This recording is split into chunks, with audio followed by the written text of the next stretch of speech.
नमस्कार दोस्तों। तो सबसे पहले स्वागत है आपका हमारे चैनल पे।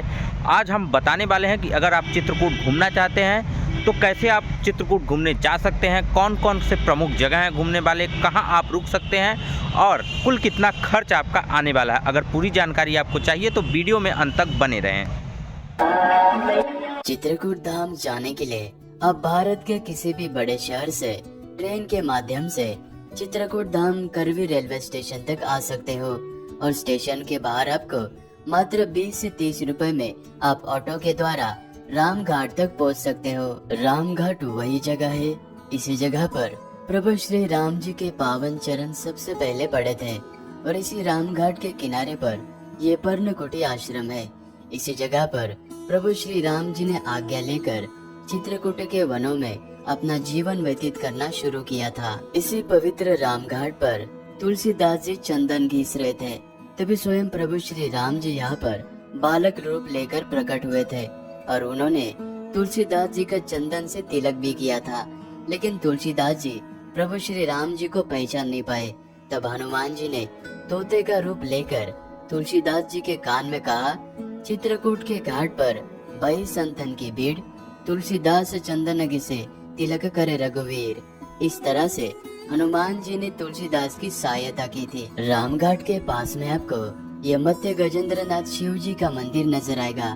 यहाँ पर दर्शन किए बगैर आपके रामघाट के दर्शन अधूरे रह जाते हैं, क्योंकि प्रभु श्री राम जी ने अपने वनवास के 11.5 साल यहाँ पर व्यतीत करने के बाद जब वो यहाँ से प्रस्थान कर रहे थे, तब उन्होंने स्वयं अपने हाथों से यहाँ पर एक शिवलिंग स्थापन किया था। रामघाट के दर्शन करने के बाद आप हनुमान धारा के दर्शन करने जा सकते हैं।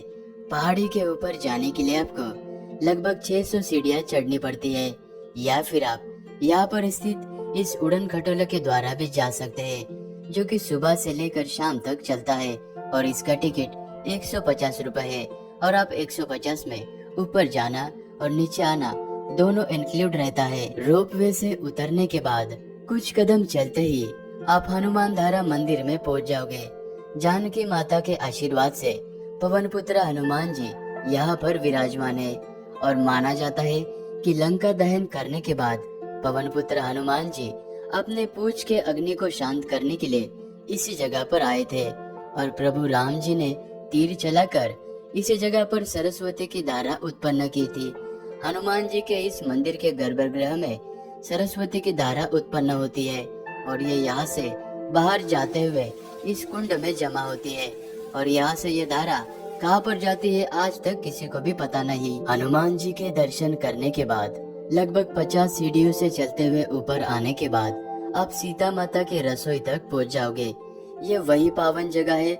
इसी जगह पर सीता माता ने अपने वनवास काल के समय में इसी जगह पर कंदमूल को पकाकर 5 ऋषियों को खिलाया था और जहाँ पर सीता माता ने रसोई पकाई थी वो जगह आज हमें यहाँ पर दर्शन करने के लिए मौजूद है। रामघाट से 3 किलोमीटर के दूरी पर यह पवित्र जानकी कुंड स्थित है। अपने वनवास काल के समय में प्रभु श्री राम, भाई लक्ष्मण और सीता माता इन विंध्याचल के वनों में रहा करते थे।